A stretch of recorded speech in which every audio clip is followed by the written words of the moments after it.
And you know what? I don't think you've hit the nail on the head too hard there, Chris. Is that platform started when you joined the army? That's who you are. The military is all about fucking giving back, and we know it's never talked about. It's never acknowledged. People just have this perception of military, oh, fucking follow orders, go smash, go do, and it's not like that at all. And you and I know. You think about your career, everything you've done once you've beasted yourself to be allowed to be part of this unit, is go out and help. That's what we do. We go out and fucking help. Stop suffering. That platform started then, because that's what we're doing. And now it's so close to our hearts. And it's, we wrap it up with that word of hearts and minds, particularly a lot of that more with the regiment, if I'm honest. It's something we do. Our pay, our salary, our fucking good feeling is giving back. Like you're doing. I know what you do, the podcast. It's not for you, it's to do that, what you're doing. And you know what's funny about it all? Particularly for the veteran charities, the only ones helping veterans is fucking veterans and serving military. And, the government don't help us. And you can bang your gums as much and say what you want. They don't. We get fuck all. We get persecuted, if anything. And particularly now, it's ridiculous the way we're being treated and hounded and fucking used as scapegoats, when these politicians that sent us and did this sort of stuff, they should be in fucking jail, most of them. And it aggravates me. And that's why I'd love to do this podcast. And I know you probably think, fucking hell, I'm never going to get hold of him. I've been like you, busy as shit. But it's important these messages are good. I know most of the people, there'll be veterans probably who watch it anyway. And they're the ones who, they've got nothing themselves, but that nothing they've got, they'll share with somebody else. And it's true. And don't get me wrong, sorry, there's a lot of civilians who help as well, and non-military and blue collar. But the biggest help is veterans with veterans. I'm an ambassador to Phoenix Heroes. Cracking little charity, mate, taking people fishing, and even the CEO of that is a military guy. He had a fucking heart attack and nearly died a month ago, and he's still out fucking raising money for other people. That's who we are. My point is, and I also go off a tangent, is our platform. That's what the military is. It's a platform. It's a platform for giving, for helping at a massive sacrifice, i.e. us, our mental fucking health, our bodily health, and sometimes our life. And that sounds heroic. It's fucking true. That's exactly what it is. That's what the military is. And that's what a lot of people don't understand. They think you're dumbass people who just follow fucking orders. Bullshit. Every order you get, you know and I know, we'll question it. Why are we doing it? What's the morality behind it? What's the reasons? We're not fucking idiots who just follow people to... And people, that message never gets put out there. And when I do my talks, I always talk about that, I talk about... which I love talking about. Sorry, mate, I've kind of fucking gone off. We can come back on. We talk about... I always get asked, what do you think of national service? And you can straight away split the audience in half. Always silence. And then generally, I turn it to probably 90% at the end of when I finish, go, actually, that's not a bad idea. I always start it off with everything's about perception. As soon as you say the army, the military, everybody thinks guns, tanks, killing. Actually, yeah, that does happen, but that's a fucking fraction of our life, and you know that, and I know that. And we've been in fucking tier 1 fucking units. That is their job. And if you look at the whole of your career, and I just said I was on a war fighting role, I was in war. We weren't fighting, we were stopping it. We were fucking, stopping suffering and killing and all the rest of it. That's what we're doing.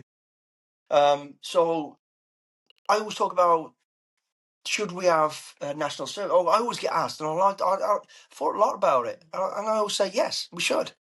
And the reason I say that is because you leave school at 16 generally, unless you're going into proper education, as in university or wherever, you've got something you've got aiming towards, or a proper job, then you should go in.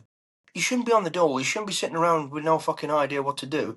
For 2 years, which is nothing, you and I know, look at it this way. They're going to get paid. They're safe. They're going to learn something about themselves, like I did, like you did. When I went through, I felt valuable to the country, to the world. I'm now somebody. I've got something to give, and I'm getting paid for it. Not a lot of money, because the money's crap, but the knowledge, the experience, and the foundation of who you fucking really are is better than anything, and that will take you through life. So for 16 to 18, because a lot of these kids are mixed up.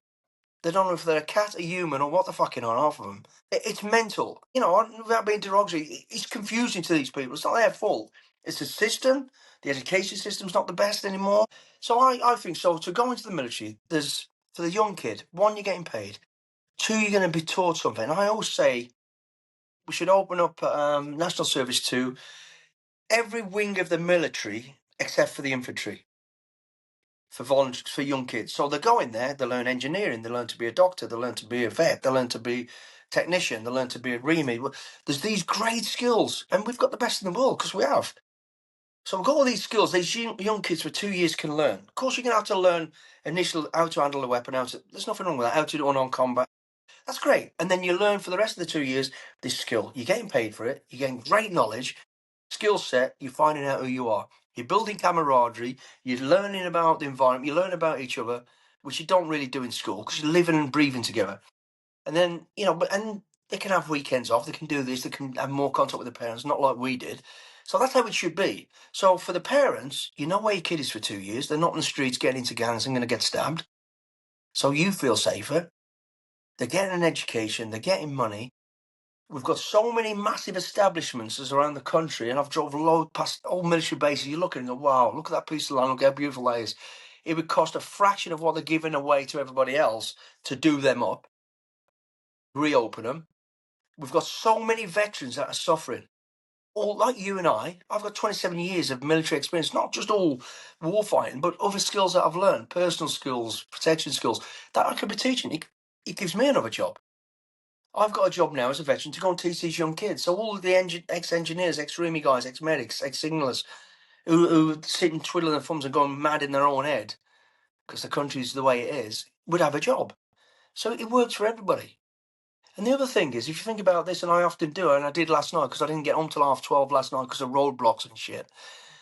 I've drove down the M6, mate. Those cones have been there since I joined the army. I've never seen any fucking person working on them. These young kids who are now doing national service could be taught engineering at not no expense now because they're being taught with the experts can go out and fix all these roads, fix all the potholes, fix all the stuff, fix all the problems around the UK that we don't seem to be able to do. We don't need to bring people in to do it. We've got people here to do it. They just need training, educating, and given a job. By the time I finish saying all this sort of stuff, people go, oh, actually, that's not a bad idea. And then after 2 years, if they decide I like the military and I'd like to go to the tier 1 war fighting side of it, if that ever came, then go and join it. Then you're 18, you've got more of a sense and responsibility. So by the time I finished out that, everybody goes, I never thought about that. Because they don't. Because perception's everything. Perception, military, guns, bombs, killing, it's bullshit. Because the young kids today need direction. The world's changed, it's different.